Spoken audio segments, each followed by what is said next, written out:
bienvenue sur l'expressiontopcom.fr, le portail de la communication et du management. Bruno Robles et Justine Fraioli, les deux animateurs phares de la matinale d'RFM, s'invitent sur les écrans. Entre situations désopilantes et présence de VIP comme Pascal Obispo, les deux compères nous promettent le meilleur de la musique. Pour nous parler de ce flash, nous recevons Valérie Chebassier, directrice marketing des radios musicales de Lagardère Active. Bonjour. Bonjour. Alors avant de nous parler plus en détail de ce programme, est-ce que vous pourriez nous faire une petite présentation rapide de RFM et de Lagardère ? Oui, avec plaisir. RFM donc, est une des radios musicales de Lagardère. Elle a 30 ans. C'est une radio un peu institutionnelle dans le sens une référence dans l'univers des musicales. Et aujourd'hui, c'est vrai qu'on a un petit peu mis en avant notre matinale avec nos deux animateurs phares que sont Bruno Robles et Justine Fraioli sur un registre un petit peu différent, très humoristique et décalé. L'objectif étant d'être dans les valeurs de la radio, c'est-à-dire des valeurs de proximité, de chaleur, de convivialité, de bonne humeur. Alors, parlez-nous un peu de ce programme, donc beaucoup d'humour. Décrivez-nous un peu comment ça se passe. Beaucoup d'humour. Donc en fait, Bruno et Justine animent la matinale de RFM de 6h à 9h tous les matins, du lundi au vendredi. Ce tandem, alors Justine apporte un petit peu de peps à cette matinale. Certains auditeurs pensent même que c'est un vrai couple dans la vie.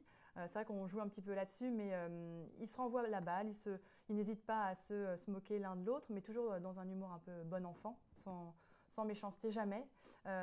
Et donc, ils nous font écouter dès 6h le meilleur de la musique, avec vraiment des titres qui rappellent toujours à quelqu'un, quand on allume RFM, un souvenir. On peut entendre du Calogero comme du Madonna, les derniers titres comme des titres un petit peu plus emblématiques. Et puis tout ça dans la bonne humeur, avec des jeux en permanence pour faire gagner à nos auditeurs, alors soit des CD, des compiles, toujours en relation avec la musique, mais aussi des voyages.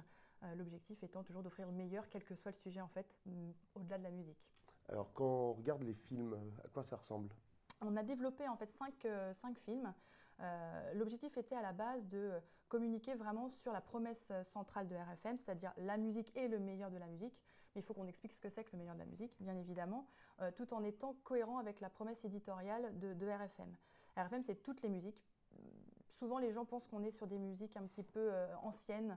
Pas du tout. On peut encore une fois retrouver le dernier Mika ou le dernier titre d'Adèle.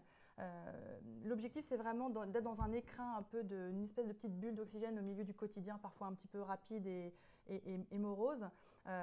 Et donc, on voulait mettre en avant nos animateurs pour incarner la station, donner un peu une personnalité à notre radio qui a besoin d'être un petit peu mieux connue et mieux perçue. Et tout ça en ressentant donc sur la musique. On a fait pour ça des petits films avec notamment un guest qui est Obispo.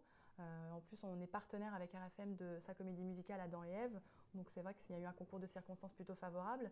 Et ils sont en fait, Bruno et Justine sont dans une situation de casting où Pascal les connaît mais est un peu étonné de les voir passer un casting à la The Voice, un peu comme on peut voir en ce moment sur TF1. Et puis ils chantent très très mal. Ils essayent de décliner un titre. Et gentiment, Pascal leur fait comprendre qu'il les préfère sur la matinale et écouter avec eux le meilleur de la musique plutôt que de les entendre chanter. Voilà, donc c'est un petit peu le registre des films, gentils, un petit peu décalés. On a souhaité mettre en scène ces films-là pour parler de la musique en parallèle d'une stratégie de communication avec des films qui vont tous les mois renvoyer sur un artiste en particulier. Par exemple, ce mois-ci, on est sur un mois spécial Madonna à l'occasion de la sortie de son album. Donc on aura des films avec des liners classiques mettant en scène un artiste avec un titre. Mais on a voulu aussi retravailler la marque pour expliquer que RFM, c'est une radio qui a 30 ans, mais qui est toujours d'actualité, qui est toujours dans l'air du temps, avec des valeurs intéressantes pour les auditeurs et toujours une promesse musicale qui plaît à tout le monde. On peut écouter RFM de 7 à 77 ans, on peut écouter ça en famille. Enfin, on trouve toujours un titre qui plaît à tout le monde. Donc c'est assez fédérateur et puis c'est vraiment le registre humour et passer un bon moment en musique. Alors quand on est animateur radio et qu'on passe à l'écran, ça doit faire bizarre un peu. Alors c'est vrai qu'on a été... alors c'est vrai que Bruno et Justine ont fait un petit peu de télé. On s'est demandé si Bruno et Justine, qui sont volontiers prêtés au jeu, être comédien, c'est pas tout à fait la même chose qu'être animateur. Et en fait, ils sont très très bien débrouillés. Ils ont un vrai talent. Enfin, je sais pas si je suis très objective, mais, parce que je les aime beaucoup. Mais c'est vrai qu'ils jouent vraiment bien. On avait déjà, en septembre l'année dernière, testé un peu leur capacité à jouer la comédie, en tout cas ensemble, à l'occasion de petits billboards qu'on avait construits parce qu'on était parrain avec RFM de scène de ménage sur M6. Et donc en 6-7 secondes, on avait réussi à faire des petites scénettes calées sur le registre de scène de ménage. Donc ils jouaient le rôle d'un vrai couple qui était en train un petit peu se disputer gentiment, en tout cas de ne pas être d'accord. Et ça avait très très bien marché. La chaîne M6 en plus était vraiment très contente parce qu'on était vraiment dans le registre de la série du programme. Et Bruno et Justine ont vraiment très bien joué. Donc on a un petit peu voulu continuer dans cette veine-là avec les films qu'on a développés pour une campagne plus marque sur RFM. Alors c'est quoi le plan média de cette campagne? Alors cette campagne, on peut la retrouver en télé. Donc on est sur en tout cas la plupart des chaînes hertziennes, donc du TF1, de M6, France Télé, notamment France 2, France 4. Mais également sur des chaînes du groupe Lagardère. Gulli est également, au-delà du fait que ça soit une chaîne Lagardère, il faut être honnête, Gulli est vraiment une chaîne de télé en cohérence totale avec RFM au niveau des valeurs. C'est une chaîne familiale, une chaîne de divertissement. Et c'est vrai que ça colle vraiment bien avec les auditeurs d'RFM.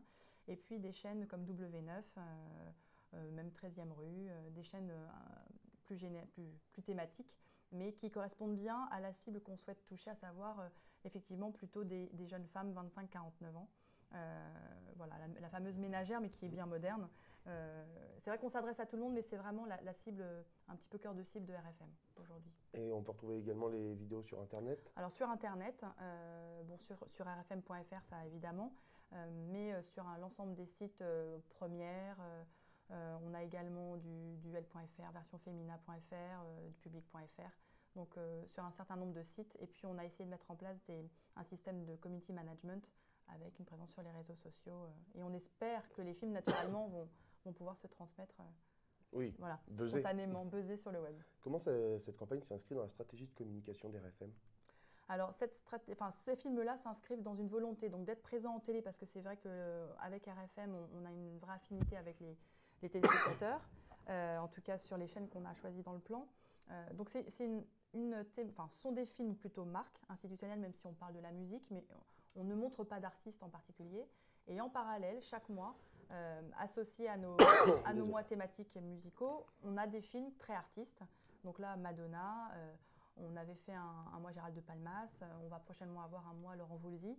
Donc ces films-là seront diffusés en parallèle, en fait, avec voilà la promesse de RFM, c'est le meilleur de la musique, à travers Bruno et Justine, et puis en preuve, qu'est-ce que c'est vraiment voilà, les artistes avec les titres qu'on pourra entendre à travers les films qu'on va tourner.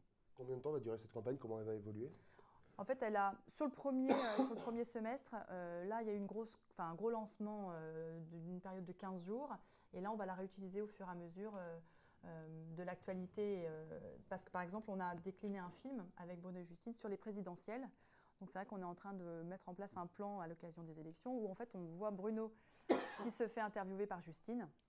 Il est dans la peau d'un candidat en expliquant ce que c'est, pourquoi il faudrait voter pour lui, le meilleur c'est quoi. Mais en fait, il parle du meilleur de la musique, évidemment. Et donc, c'est vrai que c'est un film qui, contextuellement, est plutôt bien. Donc, on est en train de poursuivre le plan sur des chaînes. On essaye de développer des deals avec iTélé et BFM Télé, par exemple.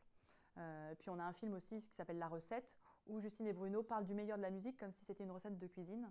Donc là aussi, on va essayer d'être autour d'émissions sur M6 comme Top Chef ou sur Cuisine Télé. Enfin, voilà. D'accord, et donc si on veut réécouter le meilleur de la musique sur RFM, donc c'est quoi la fréquence? C'est 103.9, il me semble? C'est ça, je crois que c'est ça. Sur Paris. En tout cas sur Paris. Bon, toutes les fréquences sont disponibles sur rfm.fr, mais oui, sur Paris 103.9.